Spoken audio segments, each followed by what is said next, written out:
نحمدہ ونصلی ونسلم علی رسولہ الکریم اما بعد اعوذ باللہ من الشیطان الرجیم بسم اللہ الرحمن الرحیم۔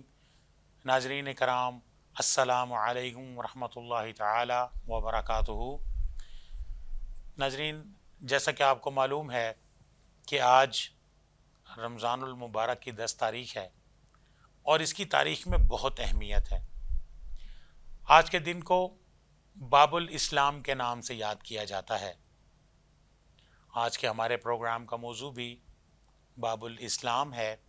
اس اہم موضوع پر گفتگو کرنے کے لیے ہمارے اسٹوڈیوز میں ممتاز عالم دین، مفکر اسلام، محترم جناب پروفیسر ڈاکٹر مفتی سعید الرحمان آوان صاحب، صدر شعبہ علوم اسلامیہ، institute of southern Punjab Multan موجود ہیں۔ ادھر کیا توال بول گیا؟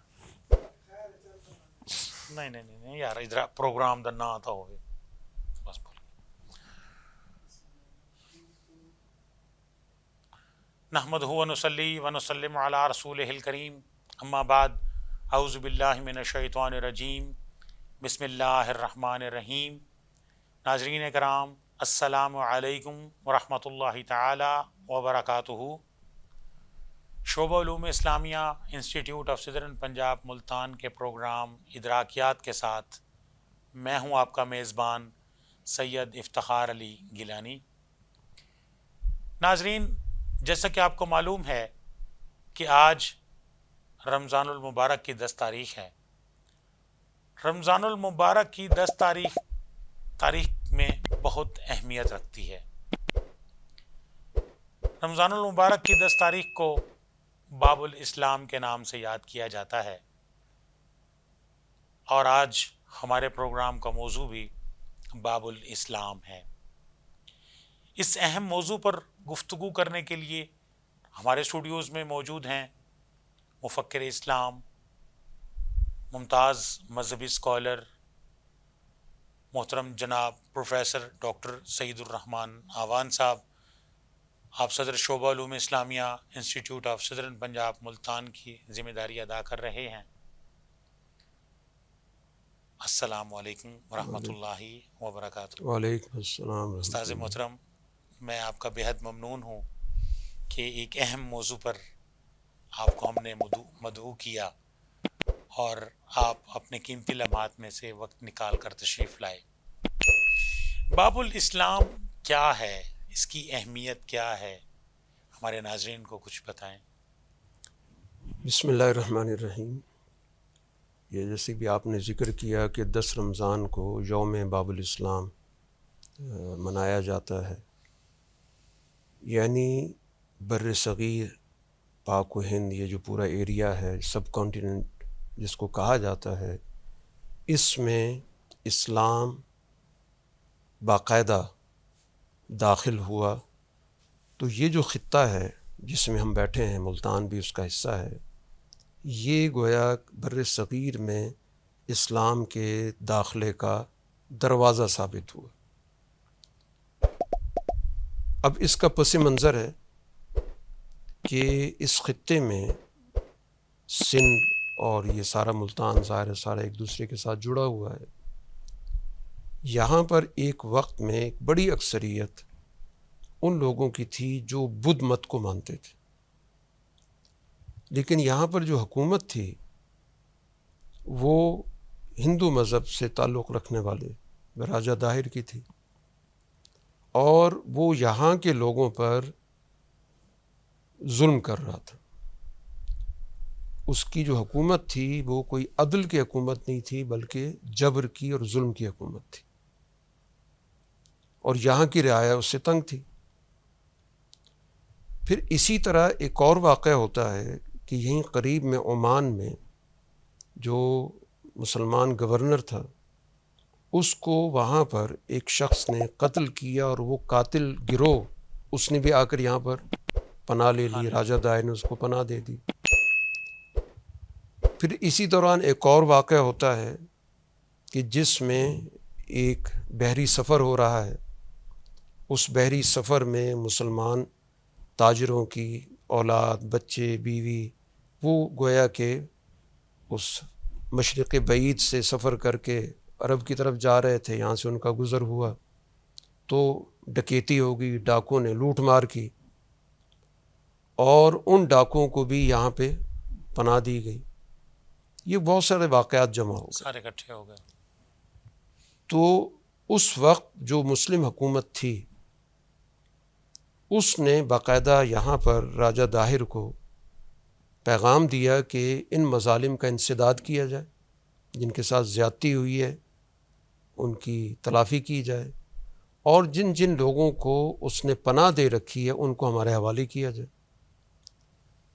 راجہ داہر نے ان سب چیزوں سے انکار کر دیا، تو جس کی وجہ سے گویا ایک راست اقدام ہوا، اور اس کے لیے اس وقت کی جو مسلم حکومت تھی، یہ سن 93 ہجری کی بات ہے، اموی حکومت تھی، اس مقصد کے لیے محمد بن قاسم کا انتخاب ہوا۔ ایک کم عمر نوجوان، جی، لیکن ظاہر ہے کہ اس کے اندر عسکری جنگی صلاحیتیں موجود تھیں، تو اس کی قیادت میں یہ لشکر ترتیب دیا گیا تاکہ وہ ان تمام معاملات کو درست کرے اور ان ظالم لوگوں سے مظلوموں کو نجات دلائے۔ اچھا، اس کے بارے میں یہ بھی کہا جاتا ہے کہ ایک محمد بن قاسم جب یہاں آئے تو ایک بیرونی طاقت یہاں پہ آئی اور اس نے یہ سارا کچھ کیا، اس کے بارے میں آپ کیا کہیں؟ دیکھیں، کسی دور کی تاریخ کو جاننے کے لیے اس دور کے حالات جاننا ضروری ہے، یہ بہت اہم چیز ہوتی ہے۔ ہمارے ہاں تاریخ پہ جب کوئی گفتگو ہوتی ہے تو ہم اپنے ماحول میں بیٹھ کے اس تاریخ کو سمجھنے کی کوشش کرتے ہیں۔ اس دور کے اندر اس طرح کوئی جغرافیائی سرحدیں نہیں ہوتی تھیں، لوگ آتے جاتے رہتے تھے، نہ کوئی ویزا ہوتا تھا، تاجر تجارت کے لیے آتے جاتے تھے، تو اس طرح کی کوئی وہاں پر بندشیں نہیں ہوتی تھیں۔ اب یہاں پر ایک نوعیت ماحول کی پیدا ہوئی، بیرونی طاقت تو آتی اپنے مفادات کے تحفظ کے لیے۔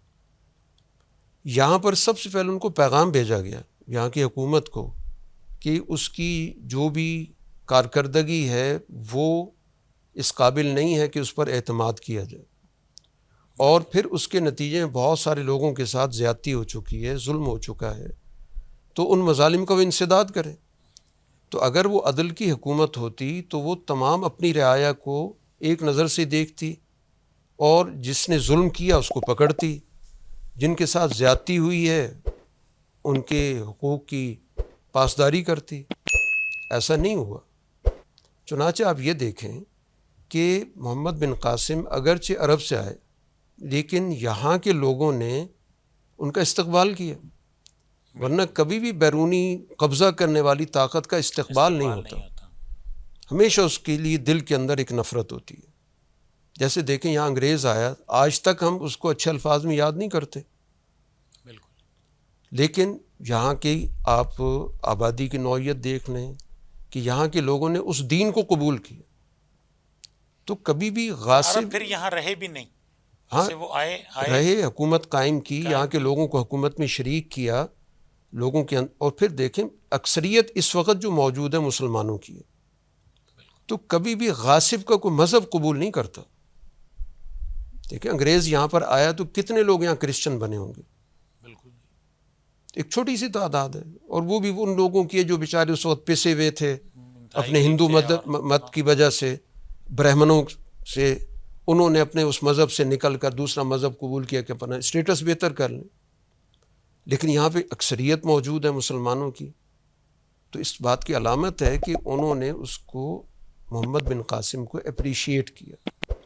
بلکہ یہ بھی تاریخ میں موجود ہے، چچنامے کے اندر موجود ہے کہ محمد بن قاسم کے واپس جانے کے بعد اس موقع پر لوگوں نے اس کو باقاعدہ محسوس کیا، فیل کیا، درخواست کی کہ آپ نہ جائیں، اور اس کے جانے کے بعد باقاعدہ یہاں کے لوگوں نے اس کے بت بنائے، ان کی پوجا کی۔ تو غاصب کی اور ظالم کی تو کوئی پوجا نہیں کرتا۔ تو اس وجہ سے ہمیں تاریخ کو صحیح حقائق کی روشنی میں پڑھنا بھی چاہیے، سمجھنا بھی چاہیے، اور پھر اس پہ اپنی رائے دینی چاہیے۔ ہم ایک ہی لاٹھی سے بغیر کسی تحقیق کے سب کو ہانک دیتے ہیں، اور پھر اس سے پیچیدگی پیدا ہوتی ہے۔ تو ہم تو یہ سمجھتے ہیں کہ محمد بن قاسم کے اس عمل کے نتیجے میں اس خطے کے اندر ایک نئے دور کا آغاز ہوا، بہت سے اثرات ہیں اور پورے بر صغیر کے لیے یہ خطہ ہم کہتے ہیں یہ باب الاسلام ہے. یہاں سے اسلام گویا کہ اس دروازے سے داخل ہوا، اور پھر اس کے بعد پورے بر صغیر پر مابعد جو بھی اثرات ہیں تو اس میں اس پورے عمل کا ایک بڑا بنیادی کردار ہے جس کو ہمیں اپریشیٹ کرنا چاہیے. جی بالکل، بہت بہت شکریہ محترم جناب پروفیسر ڈاکٹر مفتی سعید الرحمن اعوان صاحب، آپ ہمارے اسٹوڈیوز میں تشریف لائے اور باب الاسلام کے حوالے سے ہمارے ناظرین کو بہت عمدہ اور مفید معلومات فراہم کی. آپ کی آمد کا بہت شکریہ. ناظرین، گفتگو آپ نے ملاحظہ فرمائی. آج کے پروگرام کا موضوع باب الاسلام تھا کہ کس طرح محمد بن قاسم یہاں تشریف لائے اور آپ دیکھیں کہ اسلام کی شمع روشن ہوئیں، اور اسی حوالے سے 10 رمضان المبارک کو چونکہ جب یہ فتح ہوا تھا تو اس لیے اسے باب الاسلام کہا جاتا ہے. تو آج کے پروگرام میں ڈاکٹر صاحب نے تفصیل سے بتایا کہ کس طرح سے جیسے یہ فتوحات ہوئیں اور کس طرح پھر پورے بر صغیر میں اسلام کی شمع روشن ہوئیں. تو انہی الفاظ کے ساتھ اپنے میزبان افتخار علی گیلانی کو اب اجازت دیجیے. اللہ حافظ.